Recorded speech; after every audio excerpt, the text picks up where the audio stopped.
Welcome to Sri Lalitha YouTube channel. ఈరోజు వచ్చేసి ఒక 2 గ్లాసులు రైస్ వండానండి, అన్నం వండాను. మామిడికాయ పులిహోర చేస్తున్నాను.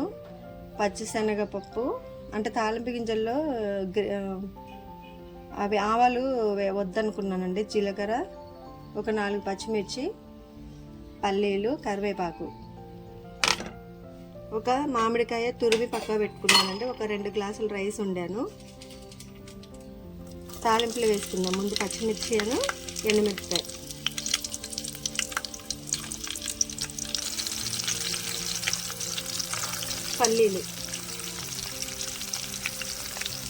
పల్లీలు ఇలా మధ్యకి కట్ చేసుకొని వేసుకుంటే తొందరగా వేగుతాయి, బాగా టేస్ట్ బాగుంటుందండి.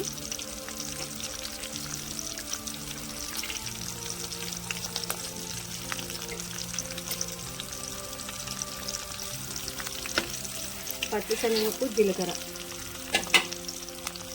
కొంచెం కరివేపాకు,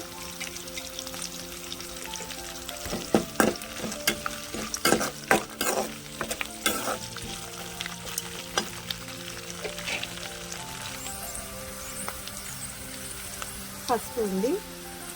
ఇది ఇంట్లో పసుపేనండి, మా గార్డెన్ లేదు. ఒక మామిడికాయ అండి, తురిమాను సన్నగా, ఇది యాడ్ చేసుకున్నాం.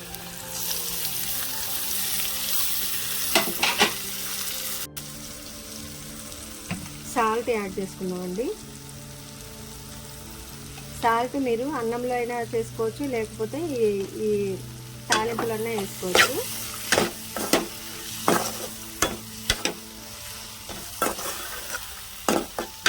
మనం తీసుకునే రైస్ క్వాంటిటీని బట్టి మనం మామిడికాయలు తీసుకోవాలండి. పులుపు కావాలనుకున్నప్పుడు కొంచెం ఎక్కువ తీసుకోవచ్చు. కాకపోతే నాకు 2 గ్లాసులకి ఒక మామిడికాయ కరెక్ట్ సరిపోయిందండి. 2 టైమ్స్ చేశాను, అందువల్ల సేమ్ అదే క్వాంటిటీ తీసుకున్నాను.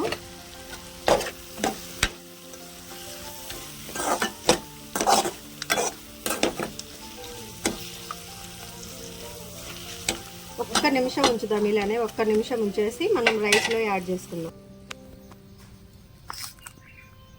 2 గ్లాసుల రైస్ అండి తీసాను, వండాను, ఆరబెట్టాను. ఇది కొంచెం ఆరిన తర్వాత మనం కలుపుకున్న పులిహోర దీంట్లో యాడ్ చేసుకుందాం.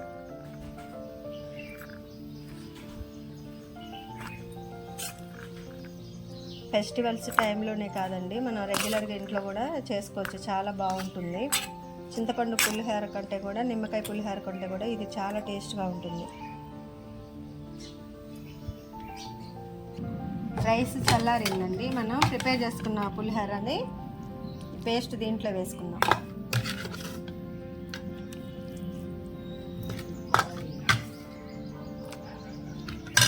ఇక మనం దీన్ని మంచిగా కలుపుకోవాలండి. ఉప్పు సరిపోయిందా లేదా చూసుకోవాలి. నేనైతే మ్యాక్సిమం సరిపోయేలాగా వేసాను.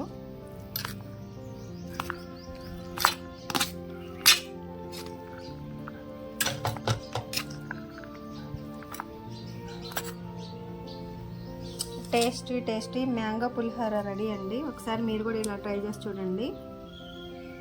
టెంపుల్స్కి తీసుకెళ్ళడానికి, ఇంట్లో ఏదైనా ఫెస్టివల్స్ టైంలో లేదా రెగ్యులర్గా కూడా చేసుకోవచ్చండి.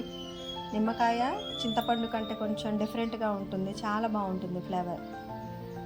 శ్రీలలిత యూట్యూబ్ ఛానల్లో వీడియోస్ లైక్ చేయండి, సబ్స్క్రైబ్ చేసుకోకపోతే చేసుకోండి. Thanks for watching. Please do like, share and subscribe my YouTube channel.